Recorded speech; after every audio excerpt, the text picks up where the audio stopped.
দাদা পীরের সাইনবোর্ডটা তুমি নিজে ব্যবহার করছো, যে দাদা পীরের সাইনবোর্ড তুমি পীরজাদা তুমি সরিয়ে দাও না দেখি, তুমি সরিয়ে দে, তুমি চলো। বাংলার মানুষ তখন তোমাকে, যে বাংলার মানুষ তোমাকে তখন কোনো গুরুত্ব তখন দেবে না। মনে রাখবেন, দাদা পীরের সাইনবোর্ডটা ওই পীরজাদা ব্যবহার করে, আমি আসিম বিল্লাহ সিদ্দিকী মনে করি। আর অল ইন্ডিয়া সুন্নাতুল জামাত দাদা পীরের সাইনবোর্ড, ফুরফুরা পীর আবু বাক্কার দাদা পীরের সাইনবোর্ডটাকে তারা মজবুত করে বাংলার জমিনে তুলে ধরে রেখেছে, যাতে মাটিতে না পড়ে যায়। একবার জোরে বলো সুবহানাল্লাহ।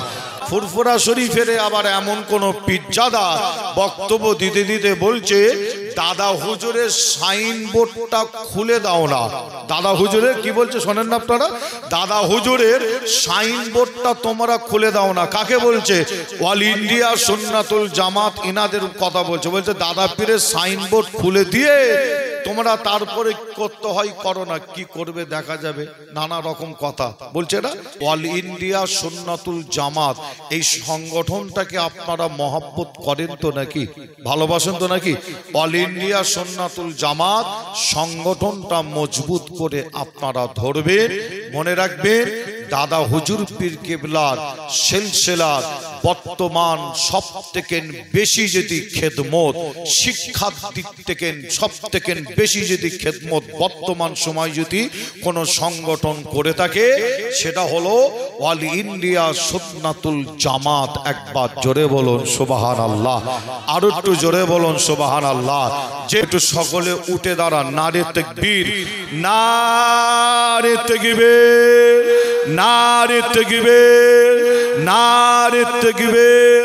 মক্কা শরীফ, মদিনা শরীফ, আজমির শরীফ, ফুরফুরা দরবার শরীফ, মুফতি সাহেব হুজুর পীর কেবলা, মুফতি সাহেব হুজুর পীর কেবলা, অল ইন্ডিয়া সুন্নাতুল জামাত, ফুরফুরা শরীফ, নারে তাকবীর।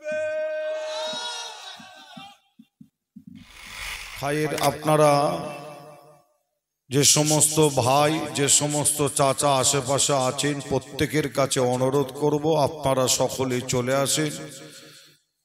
নিশ্চয়ই জানেন কমিটি ভাইরা মাহফিলটা করেছেন অনেক কষ্ট মেহনত করে, গ্রামবাসী ভাইদের সহযোগিতায়, মা বোনদের সহযোগিতায়, যুবকদের মুরব্বী চাচাদের সহযোগিতায়। অর্থাৎ আপনারা গ্রামবাসীরা অর্থ দিয়ে সহযোগিতা করেছেন, সময় দিয়ে একটু সহযোগিতা করতে হয়, ঠিক না ভুল? আজকের দিনে বছরে একটা দিন আপনারা এই মাহফিলটা করেন। আজকের দিনে আপনারা সকলেই এই কোরআনী প্যান্ডেল, ইসলামিক প্যান্ডেলের নিচেই এসে বসেন। দুটো কোরআন হাদিসের কথা, ইজমা কিয়াসের কথা, আল্লাহ রসুলের কথা এবং আল্লাহর ওলিদের কথা শুনে আল্লাহ পাক চাইলে আপনাকে আমাকে এই শোনার ওসিলায় আল্লাহ আপনাকে আমাকে একটা নাজাতের ব্যবস্থা আল্লাহ পরিবর্তন করে দিতে পারেন। জোরে বলুন সুবহানাল্লাহ। আসেন, খুবই অল্প টাইম, অল্প সময়। আমার ভাইরা তারাও ছাড়বে না, আবার এখান থেকে একটু অন্য জায়গায় যেতে হবে। যে আপনার নাম শুনেছেন কলিকাতা নিউ টাউন, নাম শোনেন না? কলিকাতা নিউ টাউন, সেখানে মাগরিবের পর একটু সময় দিয়ে আবার আপনাদের এখান থেকে আবার হারোয়া পার করে মাজমপুর বলে একটি জায়গা আছে, যে ওখানে একটু আখিরি দোয়া মোনাজাতে হাজির হতে হবে। যে আপনাদের প্রত্যেককে অনুরোধ করব সকলে চলে আসেন। আলোচনা শুরু করার আগে আমরা প্রত্যেকেই নবীর প্রেম ভালোবাসা বুকে নিয়ে একবার দরুদ শরীফ পড়ি। দরুদ শরীফ। আল্লাহুম্মা সাল্লি আলা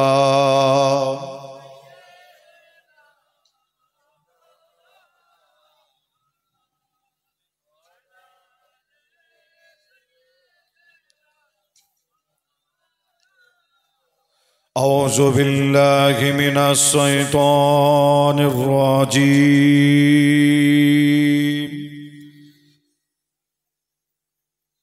বিসমিল্লাহির রহমানির রহিম।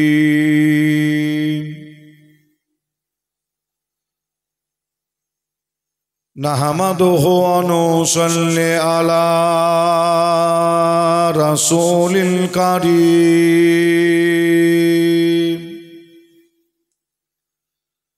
अम्मा बादु फया अय्युहल गाज़िरूना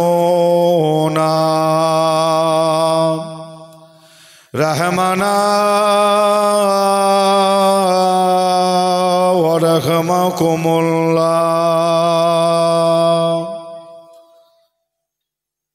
वक़ाल अल्लाहु ताला फी कलामिल मजीद वल फुरक़ानिल हमीद इन्नल्लाहा व मलाइकतहु युसल्लूना अलन नबी या अय्युहल्लज़ीना आमनू सल्लू अलैहि व सल्लिमू तस्लीमा अल्लाहुम्मा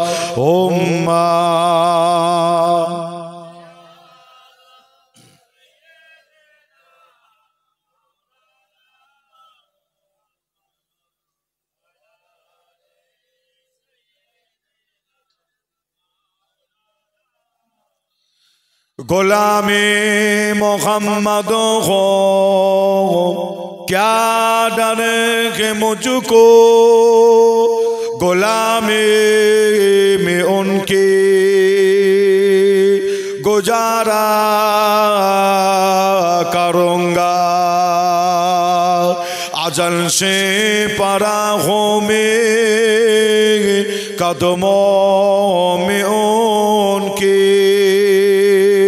जुदागी न हरगिज़ गवारा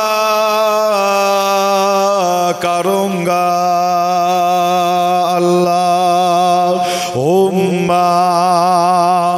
सल्ली अला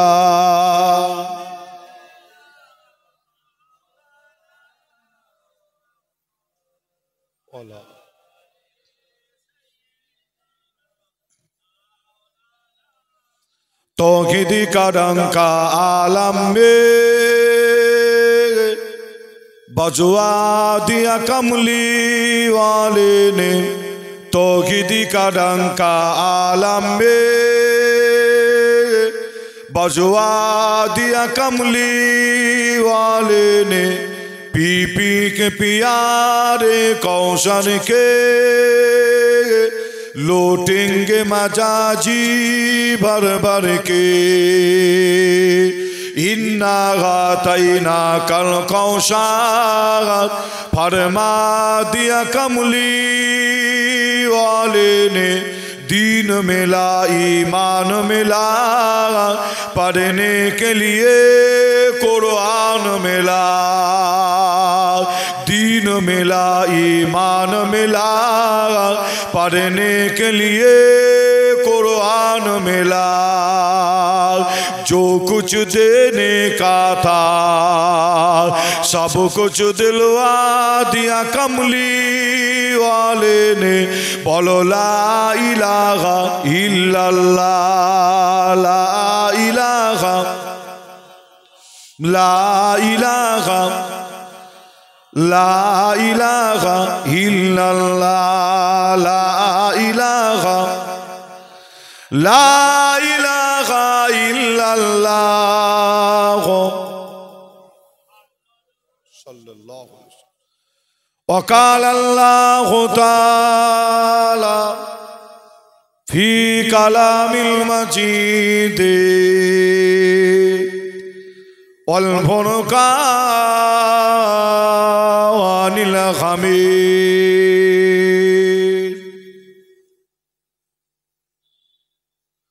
तरक्तु फ़ीकुम अम्रैन किताबुल्लाह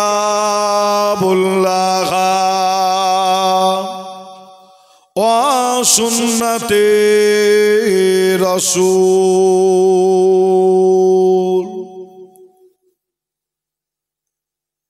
প্যারে হাজনে মজলিস, আমার দিনদার নেককার আল্লাহওয়ালা, আমার মুরব্বী, আমার চাচা জান গণেরা, আমার জওয়ান যুবক ভাইরা, পর্দার অন্তরের আড়ালে অবস্থিত আমার মা ও বোনেরা, ওলামায়ে কেরাম, হাফেজে কোরআন, আল্লাহ তাআলার হাজী বান্দা গণেরা, আমার গ্রামবাসী ভাই জানেরা, আজকে কারের এই মাহফিলে জলসার কমিটি সাহাবান গণেরা, খেদমাতে আপনাদের কাছে এসে হাজির হয়েছি। খুবই অল্প টাইম, অল্প সময়ের জন্য, তাই আমি আসিম বিল্লাহ সিদ্দিকী আপনাদের এই মাহফিলে এসে সর্বপ্রথমে আলোচনা শুরু করার আগে আমার নবী পাকের একটা ছোট্ট হাদিস আপনাদের কাছে বলেছি, আপনাদের কাছে রেখেছি। নিশ্চয়ই আপনারা আমার জবান থেকে না হাদিসটা আপনারা শুনেছেন। যদি কোনো ভাই, যদি কোনো চাচা, যদি কোনো মা বোন বলেন হাদিসটা শুনিনি, আরেকবার বলেন, আমরা শুনতে চাই। তবে হাদিস শরীফ বলার আগে আপনাদের জানাই যে হাদিস শরীফের মধ্যে পাওয়া যায় আমার আপনার নবীর দুটো চোখ ভরা পানি। আল্লাহ রসুল কাঁদছেন, আমার আপনার নবী কাঁদছেন, আর আমার আপনার নবীর সাথে একজন নাই, দুজন নাই, কিছু কম বেশি 2 লক্ষ সাহাবা হুজুর তিনারাও কাঁদেন। আমার আপনার নবী একা কাঁদছেন যে না, কতজন বলুন? 2 লক্ষ সাহাবা হুজুর তিনারাও কাঁদছেন, কিছু কম বেশি 2 লক্ষ সাহাবা হুজুর কাঁদেন। আমার আপনার নবী কেঁদে কেঁদে বলেছিলেন, বাবা সাহাবারা সবর করো, সবর করো, সবর করো। সাহাবা হুজুররা সবর করলেন। আমার আপনার নবী চোখ ভরা পানি নিয়ে কেঁদে কেঁদে বললেন, আমি নবী, আমার এখানে আসা হবে কিনা আমি আর জানি না। অর্থাৎ আল্লাহর রসুল যে জায়গায় দাঁড়িয়ে দাঁড়িয়ে বক্তব্য দিচ্ছে, আমার নবী যে জায়গায় দাঁড়িয়ে দাঁড়িয়ে কাঁদছেন, যে জায়গায় দাঁড়িয়ে দাঁড়িয়ে কথা বলছেন, আমার নবী বলছেন, আমি রসুলুল্লাহ, আমার এখানে আসা হবে কিনা আমি জানি না। আমার নবী আবার বললেন, আমি রসুলুল্লাহ, আমার তোমাদের কাছে আর বলা হবে কিনা আমি জানি না। তবে আমি নবী তোমাদের জন্য, তাম পৃথিবীর মুসলমানের জন্য আমি নবী দুটো জিনিসকে আমানত হিসাবে রেখে যাচ্ছি। আর ওই দুটো জিনিসকে আমার পরে যারাই মজবুত করে ধরবে ওদেরকেও গুমরাও করতে পারবে না, ওদেরকেও ক্ষতিও করতে পারবে না। একবার জোরে বলুন, আর একটু জোরে হবে না? আমার আপনার নবী চোখ ভরা পানি নিয়ে কেঁদে কেঁদে আমাদের জন্য দুটো জিনিস রেখে গেলেন, যে ওই দুটো জিনিসের মধ্যে আল্লাহ রসুল বলছেন, তারাকতু ফিকুম আমরাইনে কিতাবুল্লাহ ওয়া সুন্নাতে রাসূল। নাম্বার 1 হলো কোরআন, নাম্বার 2 হলো হাদিস। নাম্বার 1 হলো কি? কোরআন, নাম্বার 2 হলো হাদিস। আল্লাহ রসুল বলছেন, এই দুটো জিনিসকে আমার পরে যারা মজবুত করে ধরবে ওদের কেউ গোমরাও করতে পারবে না এবং ক্ষতিও করতে পারবে না। আর একবার জোরে বলুন। আমি আসিম বিল্লাহ আপনাদের কাছে আল্লাহ রসুলের এই হাদিসটা সর্বপ্রথমে রাখার বেশ অনেক কটা কারণ আছে। নাম্বার 1 কারণ আপনাদের বলে যায়, আপনারা জানেন 2025 সাল চলছে, প্রত্যেকেই আপনারা জানেন। আর এই 2025 সাল লক্ষ্য যদি করে আপনারা দেখেন, সারা পৃথিবী জুড়ে কঠিন একটা প্ল্যান, কঠিন একটা চক্রান্ত চালানো হয়। সারা পৃথিবী জুড়ে এই ভারতবর্ষের বুকে, পশ্চিম বাংলার বুকেও কঠিন প্ল্যান চক্রান্ত চালানো হয়। আপনাদের কাছে খবর আছে কিনা জানি না, তবে আপনাদের ছোট ভাই ছেলে হিসাবে আপনাদের বলে যায়, এই পশ্চিম বাংলার জমিনে বিভিন্ন জেলায় জেলায় জেলায় জেলায় বিভিন্ন জেলায় জেলায় জেলায় জেলায় মাস্তান রেডি করা হয়, মাস্তান তৈরি করা হয় মুসলমানদের শেষ করার জন্য, মুসলমানদের খতম করার জন্য। একটাই প্ল্যান, একটাই চক্রান্ত, জেহাদ।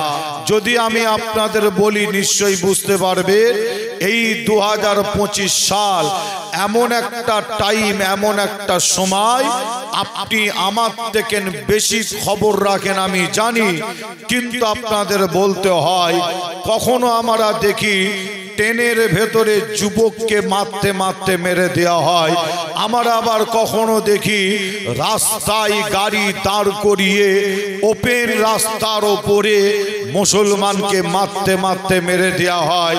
আবার এটাও আমরা দেখি যে আপনার কোন মুরব্বী চাচার দাঁড়ি ধরে পর্যন্ত টেনে অপমান করা হয়। আবার আমরা পাশাপাশি এটাও আমরা দেখি পশ্চিম বাংলার জমিনে যে কোন মাস্তান বক্তব্য দিতে দিতে বলে এই মুসলমানের সিনায় ডাইরেক্ট গুলি করে করে মারা হবে। আবার এটা আমরা শুনি আমার মা বোনেদের নিয়ে বাজে কমেন্ট, বাজে বক্তব্য পর্যন্ত দেয়। সোশ্যাল মিডিয়া খুললে আপনারা পাবেন। আবার পশ্চিম বাংলায় এমনও মাস্তান বক্তব্য দিতে দিতে বলে মুসলমানকে লাথি মেরে বাংলাদেশ পাঠানো হবে, মুসলমানকে ঘাট ধাক্কা দিয়ে পাকিস্তানে পাঠানো হবে। আপনারা নিশ্চয়ই শুনেছেন মুসলমান তাড়ানোর জন্য কটা নাম ব্যবহার করেছে। একটা হলো এনআরসি, এমপিআর, সিএ, বিভিন্ন রকমের নাম। তবে বলে যায় কঠিন সময় 2025 সাল। আপনাদের ছোট ভাই ছেলে হিসাবে বলে যায়, এই সময় কোরআন হাদিস আমরা যদি মজবুত করে ধরতে পারি, ইনশাল্লাহ যত বড়ই মাস্তান পশ্চিম বাংলার জমিনে আসুক না কেন, একটা পশম আপনার কেউ হিলাতে পারবে না। একবার জোরে বলুন। জোরে হবে না? এর আগে অনেক বড় বড় টপ র্যাঙ্কের মাস্তান ছিল, কি ছিল না? ছিল তো নাকি? এর আগে অনেক বড় বড় টপ র্যাঙ্কের মাস্তান ছিল। আমার আল্লাহ যাদের ধুলোর সাথে ধুলি সাত করে দিয়েছে। জোরে বলবেন না? যে টপ র্যাঙ্কের মাস্তান, নাম শুনেছেন নমরুদ? নাম শোনেন না? টপ র্যাঙ্কের মাস্তান নমরুদ। যে আপনারা জানেন নমরুদ এত বড় টপ র্যাঙ্কের মাস্তান ছিল যে নবী ইব্রাহিম আলাইহিস সালামকে আগুনে ছুঁড়ে ফেলে দিয়েছিল, কিন্তু আমার আল্লাহ ইব্রাহিম নবীকে ওই আগুন থেকে কি করেছিলেন? আল্লাহ হেফাজত করেছিলেন। জোরে বলবেন না? আর নমরুদ বাড়তে বাড়তে বাড়তে বাড়তে এত বেড়ে গেল, নিজেকে খোদা বলে দাবি করলো। বলল আমি হচ্ছে খোদা, আমাকে খোদা বলতে হবে। নিজেকে খোদা বলে দাবি করলো। যে খোদা যদি না বলতো কোনো ব্যক্তি, তখন করত নমরুদের একটা বাহিনী ছিল, তাকে বন্দি করে তুলে নিয়ে যেত। খোদা বলতেই হবে। নমরুদ বেড়ে গেল। আমার আল্লাহ বলছে দাঁড়া, তুই খুব বার বেড়েছিস, তোকে সিধে করতে হয়। আমার আল্লাহ অত বড় টপ র্যাঙ্কের মাস্তানকে সিধে করার জন্য আল্লাহ পাঠালেন কাকে? বড় একটা পালোয়ানকে পাঠিয়েছিল নমরুদের সাথে মোকাবেলা করার জন্য। যে না, আল্লাহ যাকে পাঠিয়েছিল তার নাম হলো একটা মশা। কি নাম? মশা। আবার কিতাবের মধ্যে পাওয়া যাচ্ছে মশাটা সুস্থ ভালো মশা ছিল। যে না, তার আবার একটা পা ছিল খোঁড়া। আল্লাহ খোঁড়াকে পাঠিয়েছে। যে ওই খোঁড়া মশাকে আল্লাহ পাঠিয়েছে, আর খোঁড়া মশা একদম সোজা এসে করেছিল কি জানেন? টপ র্যাঙ্কের মাস্তান নমরুদের নাকের মধ্যে ঢুকে যায়। নাকের মধ্যে ঢুকে গিয়ে মশাটা নমরুতের বেরেন্টে গিয়ে মোকাবেলা করছে। কিভাবে মোকাবেলা? মাঝে মধ্যে গিয়ে শুধু কামড়ায়। কোথায়? বেরেন্টে কামড়ায়। যখনই কামড়ায় নমরুদ নিজের হাত তুলে নিজের মাথায় মারে। যখন কামড়ায় আবার নিজের হাত তুলে নিজের মাথায় মারে, আবার কামড়ায় আবারও মারে। কেন মারে? কিতাবের মধ্যে পাওয়া যাচ্ছে মারলে আরাম হয়। কি হয়? মারলে আরাম হয়। মশাটা এত কামড়া কেমড়েছিল আর নমরুদ নিজের হাত তুলে নিজের মাথায় এত মার মেরেছিল, নমরুদের এই হাত দুটো আর ওঠে না।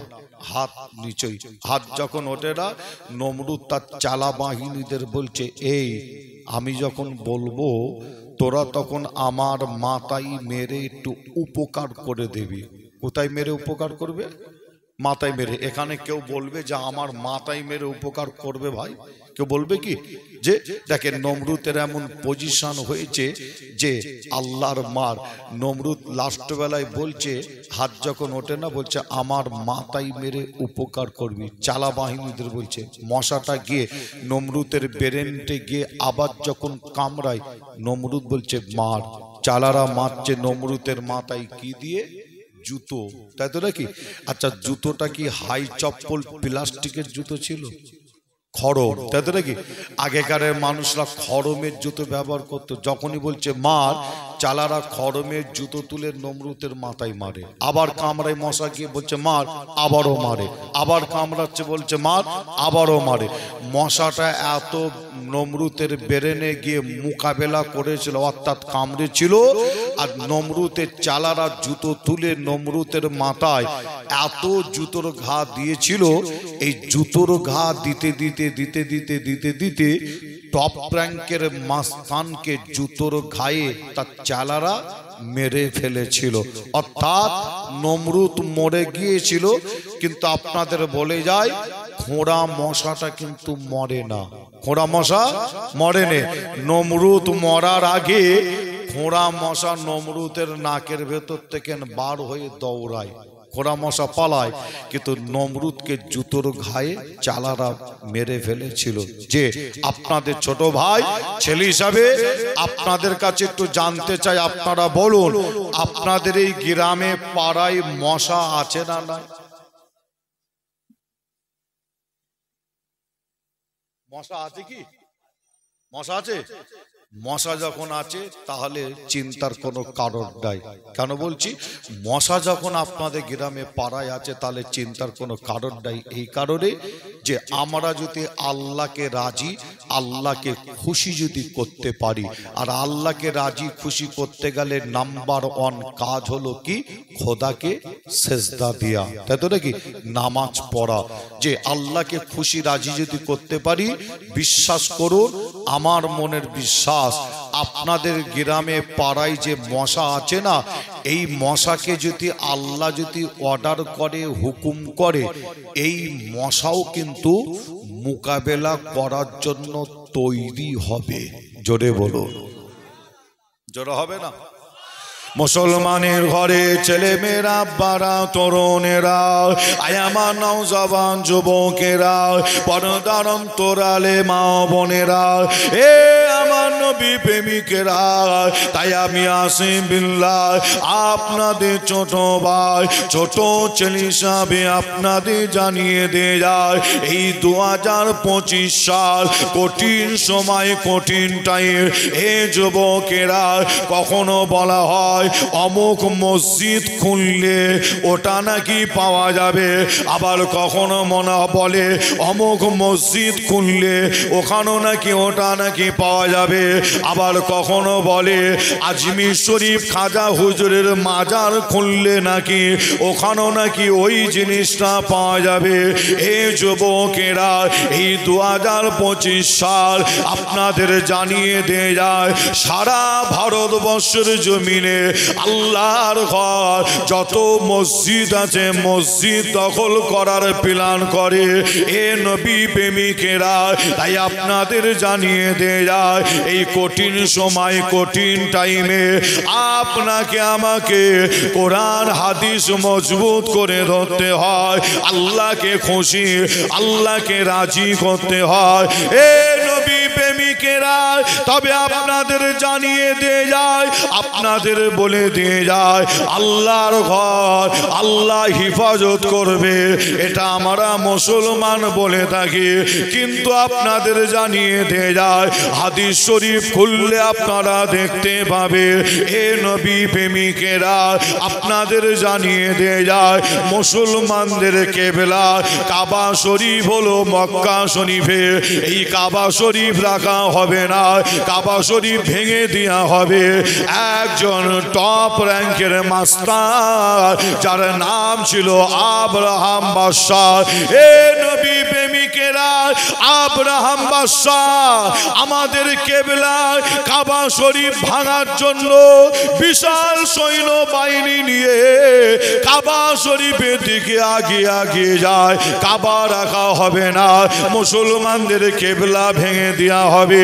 এ নবী প্রেমিকেরা ইতিহাস সাক্ষী দেয়, কিতাবের মধ্যে পাওয়া যায়, ওই সময় কাবা শরীফের ওখানে কিছু মুসলমান ছিল, তারা করেছিল কি জানে, কাবা শরীফের পাশে একটা পাহাড় ছিল, ওই পাহাড়ের ওপরে মুসলমানেরা উঠে গিয়ে বলেছিল, আমাদের মনের বিশ্বাস আল্লাহর ঘর আল্লাহ তিনি ঠিক হিফাজত করবে।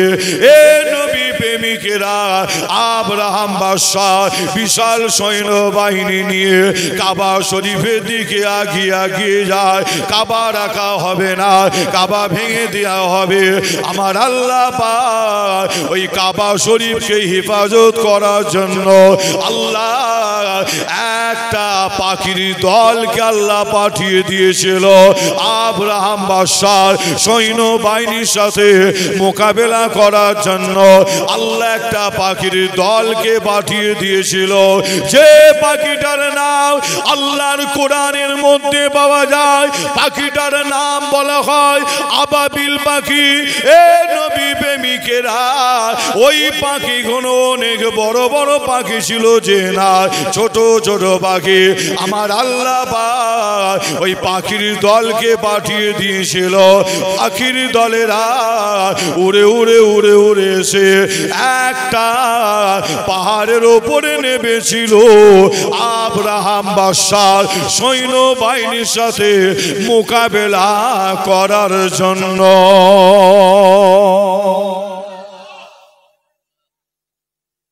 ঝাঁকে ঝাঁকে পাখি, ছোট ছোট পাখি এসে একটা পাহাড়ের ওপরে নামছে মোকাবেলা করার জন্য।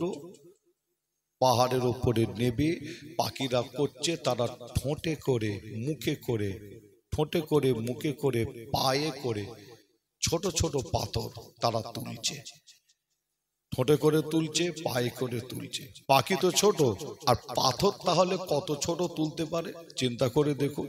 যে মক্কা শরীফ মদিনা শরীফে আমার যে সমস্ত ভাই চাচা গেছেন, মা বোনেরাও আলোচনা শুনছেন, মা বোনেরা আপনারা যেনারা গেছেন নিশ্চয়ই দেখেছেন, মক্কা শরীফ এবং মদিনা শরীফের চতুর্দিকে শুধু পাহাড়, চতুর্দিকে পাহাড়। যে একটা পাহাড় আছে মদিনা শরীফে, আল্লাহ রসুলের রওজা শরীফের ওখান থেকে যেতে হয়। আমি নিজে সেই পাহাড়টায় গিয়েছিলাম, দেখে এসেছিলাম, নাম শুনেছি, আমি নিজেও দেখে এসেছি। পাহাড়টার নাম হলো ওয়াদে জিন। ওয়াদে জিন বলা হয়, অর্থাৎ ওই পাহাড়টাকে বলা হয় জিনেদের পাহাড় বলা হয়। ওখানে নাকি জিনেরা সব থাকে, পাহাড়টার নাম হলো জিন পাহাড়। ওই পাহাড়ের একটা ছোট্ট কথা যদি আপনাদের বলে যাই নিশ্চয়ই বুঝতে পারবেন, যে ওই পাহাড়টা এমন একটা পাহাড়, ওখানে নাকি জিনেরা নাকি থাকে। জিন পর্যন্ত নাকি জিনেরা ওখানে নাকি থাকে। যে মদিনা শরীফে পাহাড়টা পড়ে, আল্লাহ রসুলের রওজা শরীফের ওখান থেকে বেশ কিছু ঘন্টা গাড়ি করে যাওয়ার পরে পাহাড়টার ওপরে যাওয়া যায়। আমরা নিজে পাহাড়টার ওপরে উঠেছিলাম, পাহাড়টার ওপরে উঠে গাড়ি করে পাহাড়ের ওপরে উঠলাম। পাহাড়ের ওপরে উঠে দেখলাম কি জানেন, ওই পাহাড়টার ওপরে আপনি উঠে গিয়ে পাহাড় থেকে কোনো ভারী জিনিস যদি নিচের দিকে ফেলে দেন, গড়িয়ে দেন, ওই ভারী জিনিসটা যে আমরা জানি নিচের দিকে পড়ে যায়, কিন্তু ওই ভারী জিনিসটা নিচের দিকে নাবে না, অটোমেটিক আবার ওপর দিকে উঠে যেতে লাগে। জোরে বলুন সুবহানাল্লাহ। আর একটু জোরে হবে না? যে আমরা নিজে ওই পাহাড়টার উপরে উঠে গিয়ে আমরা নিজে পরীক্ষা করেছিলাম। কিভাবে? একটা পানির বোতলে পানি ভরেছিলাম, বড় পানির বোতলে পানি ছিল, আর ওই জিন পাহাড়ের ওপরে একটা গড়ান, একটা ঢালু রাস্তা পেয়েছিলাম। ওই গড়ান ঢালু রাস্তার ওপর দিক করে পানির বোতলটা রেখে দিয়ে নিচের দিকে গড়িয়ে দিলাম। গড়িয়ে দিয়ে দেখছি কি জানে, যে পানির বোতলটা নিচের দিকে নাবার কথা, কিন্তু নিচের দিকে নাবে না, অটোমেটিক দেখছি আরো ওপর দিকে উঠে যেতে লাগে। জোরে বলুন, জোরে হবে না? যে আপনাদের বলে যাই যে আল্লাহ পাকের হুকুম সবই হতে পারে। কি হতে পারে না? সবই হতে পারে। এটা আল্লাহর হুকুম যে ভারী জিনিস নিচের দিকে নাবে আমরা জানি। যেমন আপনাদের বাড়ির ছাদের উপরে উঠে কোনো ভারী জিনিস নিচের দিকে যদি ফেলে দেন, বা গড়ান রাস্তায় যদি আপনাদের এখানে ভারী জিনিস যদি আপনার নিচের দিকে গড়িয়ে দেন, আমরা জানি নিচের দিকে নেমে যায়, তাই তো নাকি? কিন্তু নিচের দিকে না, ওখানে অটোমেটিক ওপর দিকে। যত দেরি হয় আরো স্পিরিট তত বাড়ে, যত দেরি হচ্ছে স্পিরিট আরো গতি বেড়ে যাচ্ছে। যে আপনাদের জানাই, যে আপনাদের বলে যায়, মক্কা শরীফ মদিনা শরীফে চতুর্দিকে অনেক পাহাড় আছে। কিছু পাহাড় আছে অনেক আপনার বরকতি পাহাড় বলা হয়। তার মধ্যে একটা পাহাড়, যে পাহাড়টার নাম হলো যে আপনার গাড়ে সুর পাহাড় বলা হয়। এই গাড়ে সুর পাহাড় মক্কা শরীফের সব থেকে বড় পাহাড়, সব থেকে উঁচু পাহাড়। আর ওই পাহাড়টার ওপরে আমার আপনার নবী যখন হিজরত করছিলেন, নিজের ঘর বাড়ি ছেড়ে দিয়ে, আল্লাহ রসুল যখন কাফেরদের অত্যাচারে আমার নবী যখন হিজরত করছিলেন, মক্কা ছেড়ে মদিনায় চলে যাচ্ছিলেন, এই যাওয়ার পথে ওই পাহাড়টা পড়ে। পাহাড়টার নাম গাড়ে সুর পাহাড় বলা হয়। হাদিস শরীফের মধ্যে নাম পাওয়া যাচ্ছে কি? গাড়ে সুর। পাহাড়টার নাম হাদিস শরীফের মধ্যে আছে যে ওই পাহাড়টার ওপরে আমার আপনার নবী আবু বকর হুজুর পাহাড়টার ওপরে উঠা শুরু করেছিলেন। আপনারা হিজরতের ঘটনা প্রত্যেকেই কম বেশি জানেন, অনেকে শুনেছেন আল্লাহ কারে। আমি আপনাদের এতটুকুন বলে যাই, ওই পাহাড়ের ওপরে একটা গুহা আছে, আপনারা নিশ্চয়ই শুনেছেন। ওই গুহার ভেতরে আল্লাহ রসুল আবু বকর হুজুরকে আশ্রয় দিয়েছিলেন, কিন্তু আবু বকর হুজুরের পায়ে একটা পাহাড়ি বিষাদর সাপ একটা কামড়ে ছিল। এটাও আপনারা শুনেছেন নিশ্চয়ই, যে ওই পাহাড়ে গুহার ভেতরে আবু বকর হুজুরের পায়ে বিষাদর সাপ একটা কামড়ে নিয়েছিলেন। আবু বকর হুজুরের সারা শরীরটা সাপের বিষ, কিন্তু আমার আপনার নবী ওই গুহার ভেতরে আবু বকর হুজুরের ট্রিটমেন্টটা করেছিলেন। কিভাবে? নিজের জবান থেকে, মুখ থেকে, আল্লাহু আকবার, আমার আপনার নবী যে নিজের জবান মুবারক থেকে, মুখ মুবারক থেকে থুতু মুবারক, হাদিস শরীফ সাক্ষী দিচ্ছে, লালা মুবারক বার করে আবু বকর হুজুরের যে জায়গায় সাপ কামড়েছে ঠিক ওই জায়গাটায় আমার নবী এইভাবে লাগিয়ে দিলেন। লাগানোর সাথে সাথে আবু বকর হুজুরের সারা শরীরে সাপের বিষকে আল্লাহ পানি করে দিয়েছিলেন। জড়ো হবে না? আমার আপনার নবীর থুতু মুবারকটা হলো কঠিন কঠিন রোগের কি শেফা, কঠিন কঠিন রোগের ওষুধ যাকে বললে আপনারা বুঝতে পারবেন। কঠিন কঠিন রোগের একটা ছিল শেফা। আরো জোরে বলুন, জোরে হবে না? একটা যুদ্ধের ময়দান আপনাদের একটু বললে বুঝতে পারবেন যে দেখেন আমার আপনার নবী থুতু মুবারক নিয়ে যদি আলোচনা করা যায় সারা রাত কেটে যাবে, আলোচনা করে শেষ করা যাবে না। শুধু থুতু মুবারক নিয়ে যদি আলোচনা করা যায় একটা যুদ্ধের ময়দান, ওই ময়দানটার নাম হচ্ছে হাদিস শরীফের মধ্যে পাওয়া যায় হুনাইনের যুদ্ধের ময়দান। কি নাম? হুনাইনের যুদ্ধের ময়দান। আর এই যুদ্ধের ঘটনা বলতে গেলে অনেক সময় লাগে, এতটুকু আপনাদের বলে যাই ওই যুদ্ধের ময়দানে হযরতে আলী হুজুরের চোখে প্রচন্ড ব্যথা। হযরতে আলী হুজুর খিমার মধ্যে তাবুর মধ্যে শুয়ে আছে। হযরতে আলী হুজুর কিন্তু যুদ্ধের ময়দানে আছে, কিন্তু খিমার মধ্যে তাবুর মধ্যে, যে তিনি খিমার মধ্যে তাবুর মধ্যে শুয়ে আছে। আর আমার আপনার নবী তিনি যখন খোঁজ করলেন হযরতে আলী কোথা, সাহাবা হুজুররা বললেন হযরতে আলী হুজুরের চোখে প্রচন্ড ব্যথা, তিনি খিমার মধ্যে তাবুর মধ্যে। আল্লাহর রাসূল ওই সময় বলেছিলেন যাও হযরতে আলীকে ডেকে নিয়ে আসো। আর হযরতে আলী হুজুর তিনি চোখের ব্যথা নিয়ে আমার আপনার নবীর সামনে এসে দাঁড়ালেন। আমার আপনার নবী আবার জিজ্ঞাসা করছে আলী তুমি আজকে যুদ্ধের ময়দানে কেন আসোনি? হযরতে আলী বলেছিলেন হুজুর আমার চোখে প্রচন্ড ব্যথা, ব্যথার কারণে আজকে আমি যুদ্ধের ময়দানে আসিনি। আমার আপনার নবী যুদ্ধের ময়দানে দাঁড়িয়ে হযরতে আলী হুজুরের চোখে ট্রিটমেন্ট করছেন। কিভাবে? হাদিস শরীফ সাক্ষী দেয় ওখানেও যুদ্ধের ময়দানে আমার আপনার নবী দাঁড়িয়ে নিজের জবান থেকে মুখ মুবারক থেকে থুতু মুবারক বার করলেন। বার করে হযরতে আলী হুজুরের চোখে আমার নবী যুদ্ধের ময়দানে লাগিয়ে দিচ্ছেন। এই লাগানোর সাথে সাথে হাদিস শরীফ সাক্ষী দেয় হযরতে আলী হুজুরের চোখের ব্যথাটা ভালো হয়ে গিয়েছিল। জোরে হবে না? আর ওই ময়দানে আমার আপনার নবী বলেছিল একজনের হাতে ইসলামের ঝান্ডা, কোরআনের ঝান্ডা, দ্বীনের ঝান্ডা, শরিয়াতের ঝান্ডা। তোমাদের মধ্যে 1400 সাহাবা হুজুর ছিল। আল্লাহ রাসূল বলেছিল একজনের হাতে ঝান্ডা তুলে দেবো আর আল্লাহ তার দ্বারাই অত বড় দুর্গটাকে কামিয়াবি করে দেবে। জোরে হবে না? ওই যুদ্ধের ময়দানে বড় বড় দুর্গ ছিল, একটা একটা করে দুর্গ সাহাবা হুজুররা দখল করেছিল। একটা বিশাল বড় দুর্গ ছিল, ওই দুর্গর ভেতরে কাফেররা ভেতরে সব বসে আছে। কাফেররা বড় বড় পান্ডা সব বসে আছে, তারা ভেতর থেকে বোলাক লাগিয়ে দিয়েছে, ভেতরে ঢুকতে দেবে না।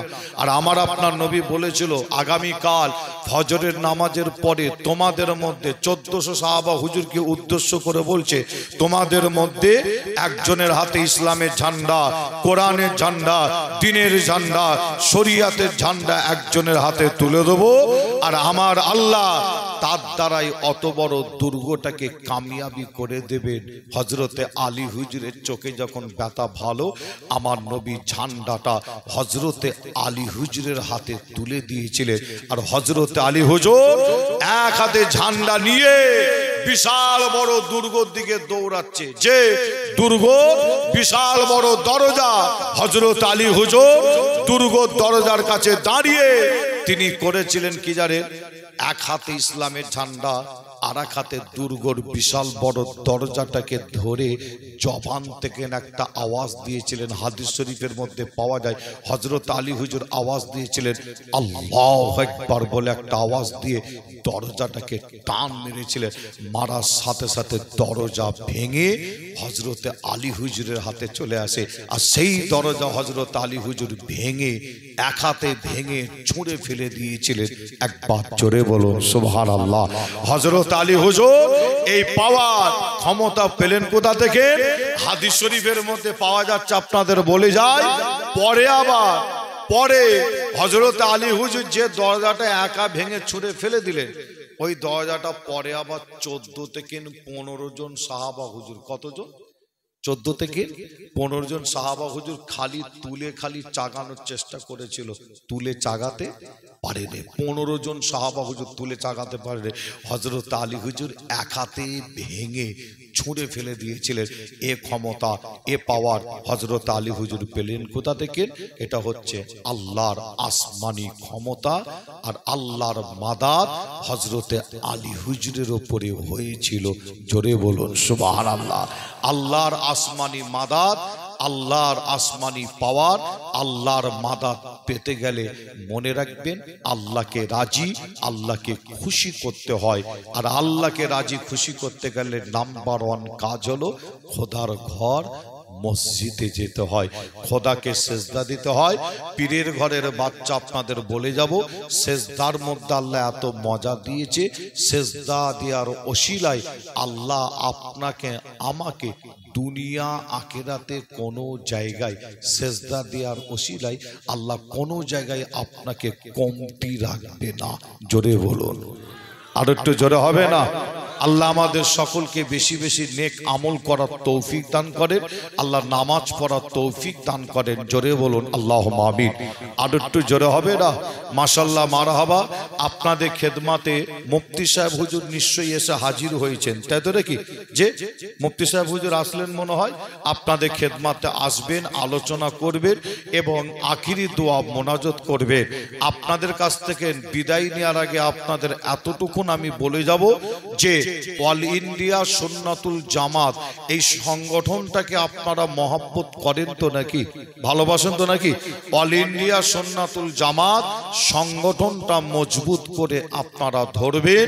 মনে রাখবেন দাদা হুজুর পীর কেবলার সিলসিলার বর্তমান সব থেকে বেশি যদি খেদমত, শিক্ষার দিক থেকে সব থেকে বেশি যদি খেদমত বর্তমান সময় যদি কোন সংগঠন করে থাকে সেটা হলো অল ইন্ডিয়া সুন্নাতুল জামাত। একবার জোরে বলুন সুবহানাল্লাহ, আর একটু জোরে বলুন সুবহানাল্লাহ। যে আপনারা দেখবেন সোশ্যাল মিডিয়াতে আবার অনেকে আবার বক্তব্য দিতে দিতে আবার অনেকে বিরোধিতা করছে যে আমি বাইরের অন্য কোনো বক্তার কথা বলবো না, ফুরফুরা শরীফের আবার এমন কোন পিজ্জাদা বক্তব্য দিতে দিতে বলছে দাদা হুজুরের সাইনবোর্ডটা খুলে দাও না। দাদা হুজুরের কি বলছে শোনেন না আপনারা? দাদা হুজুরের সাইনবোর্ডটা তোমরা খুলে দাও না। কাকে বলছে? অল ইন্ডিয়া সুন্নাতুল জামাত ইনাদের কথা বলছে। বলছে দাদা পীরের সাইনবোর্ড খুলে দিয়ে তোমরা তারপরে করতে হয় করো না, কি করবে দেখা যাবে, নানা রকম কথা বলছে না। যে আপনাদের বলে যায় যে আমি আসিম বিল্লাহ সিদ্দিকী মনে করি ওই পিজ্জাদার জানা নাই, ওই পিজ্জাদার মনে হয় যে তিনি আপনার খোঁজ খবর ঠিক রাখেন না, ওই পিজ্জাদার মনে হয় অল ইন্ডিয়া সুন্নাতুল জামাত সংগঠন ব্যাপারে তার মনে হয় অতটা জ্ঞান নেই, না হলে এ কথা বলতো না। আমি আসিম বিল্লাহ সিদ্দিকী বলি দাদা পীরের সাইনবোর্ডটা তুমি নিজে ব্যবহার করছো, যে দাদা পীরের সাইনবোর্ড তুমি পিজ্জাদা তুমি সরিয়ে দাও না দেখি, তুমি সরিয়ে দে, তুমি চলো। বাংলার মানুষ তখন তোমাকে, যে বাংলার মানুষ তোমাকে তখন কোনো গুরুত্ব তখন দেবে না। মনে রাখবেন দাদা পীরের সাইনবোর্ডটা ওই পিজ্জাদা ব্যবহার করে আমি আসিম বিল্লাহ সিদ্দিকী মনে করি। আর অল ইন্ডিয়া সুন্নাতুল জামাত দাদা পীরের সাইনবোর্ড ফুরফুরা পীর আবু বাক্কার দাদা পীরের সাইনবোর্ডটাকে তারা মজবুত করে বাংলার জমিনে তুলে ধরে রেখেছে যাতে মাটিতে না পড়ে যায়। একবার জোরে বলো সুবহানাল্লাহ, আর একটু জোরে হবে না? দাদা পীরের সাইনবোর্ড যাতে লড়ে না যায় বাংলার জমিনে, দাদা পীরের এই সাইনবোর্ড যাতে লড়ে না যায়, যে যাতে ছোটখাটো ঝড়ে, ঝড় হয় জানেন তো নাকি, ছোটখাটো ঝড়ে ছোটখাটো হাওয়া লেগে দাদা পীরের সাইনবোর্ডটা যাতে পড়ে না যায়, অল ইন্ডিয়া সুন্নাতুল জামাতের ওলামা হযরত এবং ফুরফুরা শরীফের আল্লাহ কারে পীর সাহেব পিজ্জাদা অল ইন্ডিয়া সুন্নাতুল জামাতের ওলামা হযরতদের সঙ্গে করে আমরা নিয়ে দাদা পীরের সিলসিলা যাতে মাটিতে পড়ে না যায় তার জন্য আমরা এক হয়ে কাঁধে কাঁধ মিলিয়ে আমরা সেই কাজ করছি। আমি আশা করব আপনারাও অল ইন্ডিয়া সুন্নাতুল জামাতের সঙ্গে আপনারা থাকবেন, সময় দিয়ে অর্থ দিয়ে আপনারা সহযোগিতা করবেন। আল্লাহ আপনাদের উপরে খুশি হবে। মুজাদ্দিদুজ জামান দাদা হুজুর কবর থেকে শুয়ে শুয়ে দোয়া করবে। একবার জোরে বলুন, আর একটু জোরে হবে না? একবার দরুদ শরীফ আল্লাহুম্মা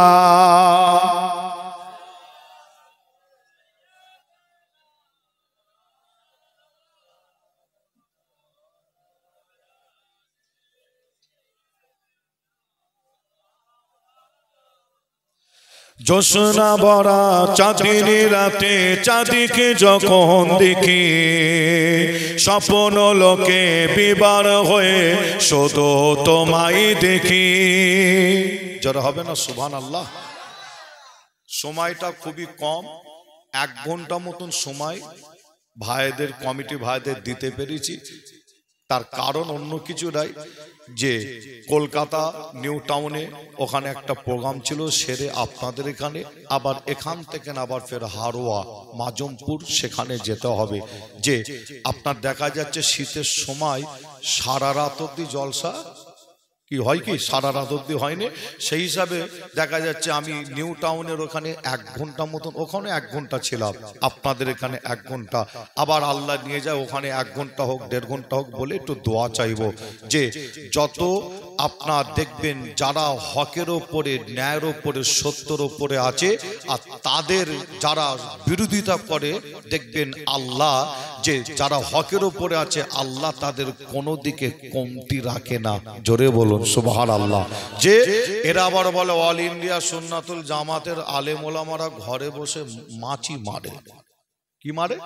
মাছি মারে। আর আমি তো দেখছি অল ইন্ডিয়া সুন্নাতুল জামাতের ওলামা হযরতের কয়েকটা নাম আমি বলে দিতে পারি, প্রতিদিন 3 থেকে 4টে করে প্রতিদিন জলসা করে। কটা করে? অহংকার না, এটা অহংকার করে বলছি না, খারাপ ভাববেন না। এই যারা বলে তাদের কথা অনুযায়ী বলছি, অল ইন্ডিয়া সুন্নাতুল জামাতের ওলামা হযরতরা প্রতিদিন 3টে হোক 4টে হোক কম বেশি করে না।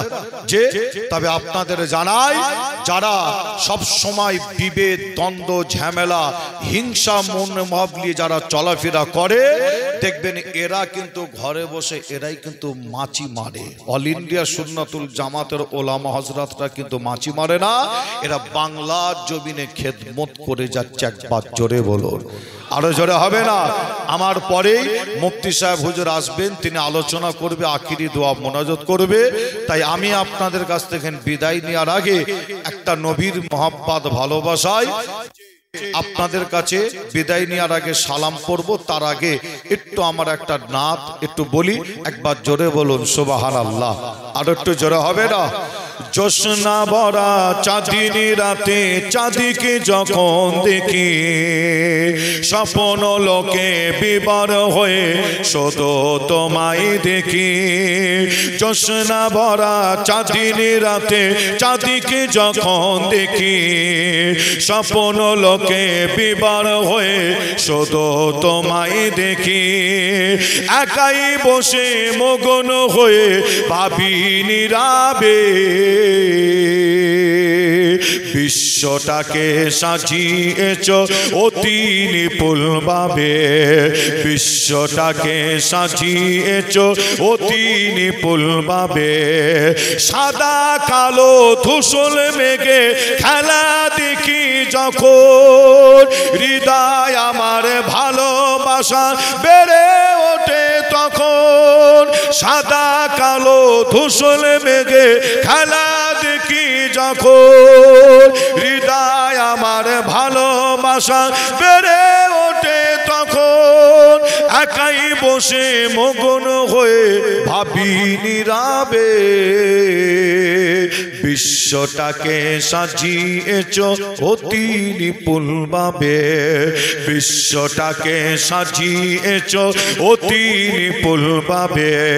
জোছনা ভরা চাঁদিনী রাতে চাঁদিকে যখন দেখি, স্বপ্ন লোকে বিবার হয়ে শুধু তোমায় দেখি।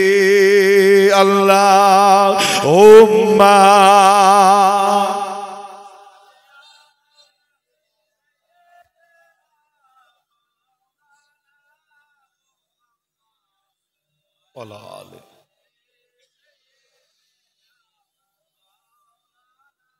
আমার দিনদার ইমানদার নেককার আল্লাহওয়ালা ভাইজানেরা, জওয়ান যুবকেরা, পর্দার অন্তরের আড়ালে অবস্থিত আমার মা ও বোনেরা, আপনাদের কাছে যে আবারও আপনাদের বলি, আল্লাহ রসুলের হাদিস শরীফটা মনে রাখবেন। কি?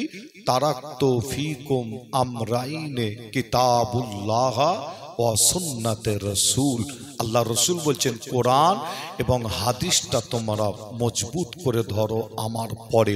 আর কোরআন হাদিস মজবুত করে যদি ধরতে পারো, তোমাদের কেউ গোমরাও করতে পারবে না এবং ক্ষতিও করতে পারবে না। আল্লাহ আমাদের সকলকে কোরআন হাদিস মজবুত করে ধরে আল্লাহ চলার তৌফিক দান করেন। জোরে বলুন আল্লাহুম্মা আমিন। আর একটু জোরে বলুন আল্লাহুম্মা আমিন। যে আপনাদের ছোট ভাই ছেলে হিসাবে আপনাদের কাছ থেকে বিদায় নেওয়ার আগে আপনাদের বলে যাব, ফুরফুরা দরবার শরীফে আপনারা প্রত্যেকেই যান। কি যাওয়া হয় না? প্রত্যেকেই যান, প্রত্যেকেই যাবেন। যে আপনারা চিন্তা করবেন না যে আপনাদের কিন্তু পুলিশকে দিয়ে অ্যারেস্ট আপনাদের করাবে না। বুঝতে পারছেন না? যে পুলিশকে দিয়ে আপনাদের কিন্তু অ্যারেস্ট করাবে না, এই ভয় আপনারা খাবেন না। যাবেন যে আপনার বলে যায় বর্তমান সময় ফুরফুরা দরবার শরীফে আবার যে ওলামা হজরত, কিছু কিছু ওলামা হজরতগণদের যাওয়ার জন্য পুলিশ পর্যন্ত ব্যবস্থা করা হয়, পুলিশ দিয়ে আটকানো হয়। কি আপনারা শোনেন না? আপনারা যে এত নিচই নেমে যাবে আমরা ভাবতে পারিনি। আর আপনারা ভাবতে পেরেছেন কিনা জানি না। জানি যে মাইকে দুটো কথা বলছে, আমিও মাইকে বলছি, উনিও মাইকে বলছে, উনিও সোশ্যাল মিডিয়ায় লেখালেখি করছে, আপনিও সোশ্যাল মিডিয়ায় একটা বিষয়ের উপরে লেখালেখি করছেন যে এত নিচে নেমে যাবে যে পুলিশ দিয়ে ওলামা হজরতদের, পুলিশ দিয়ে জিকিরের মজলিস বন্ধ করা হবে। এটা আমরা কেউ ভাবতে পারি না। যেটাকে বলা হয় একদম ছোট লোকদের কাজ, তাই তো নাকি? একদম ছোট লোকদের কাজ হলো যে এরা সব সময় পুলিশ প্রশাসন নিয়ে আপনারা দেখবেন যে দ্বন্দ্ব ঝামেলার মধ্যে থাকে। তাই আপনাদের ছোট ভাই ছেলে হিসাবে বলে যায়, ইনশাআল্লাহ যতই চেষ্টা করো কিন্তু আটকাতে পারবে না। ইনশাআল্লাহ বাংলার মানুষ একদিন দেখবে ইনশাআল্লাহ। তবে আপনাদের ছোট ভাই ছেলে হিসাবে জানাই, আপনারা যাবেন দাদা হুজুরের মাজার জিয়ারত করবেন, ছোট হুজুরের মাজার জিয়ারত করে দেখবেন ছোট হুজুরের মাজারের কাছাকাছি ওখানে আমি বসি। যখনই যাবেন দেখা সাক্ষাৎ করে আসবেন এবং প্রত্যেককে দাওয়াত দিলাম গরিবের বাড়িতে একটু মেহমানদারি হয়ে আপনারা আসবেন। জুম্মার দিন শুক্রবার একটু বাড়িতে বেশি থাকা হয়, যে অন্য দিন গেলে একটু কমিটির ভাইয়ের কাছ থেকে নাম্বার নিয়ে যোগাযোগ করে যাবেন, তাহলে সুবিধা হয়।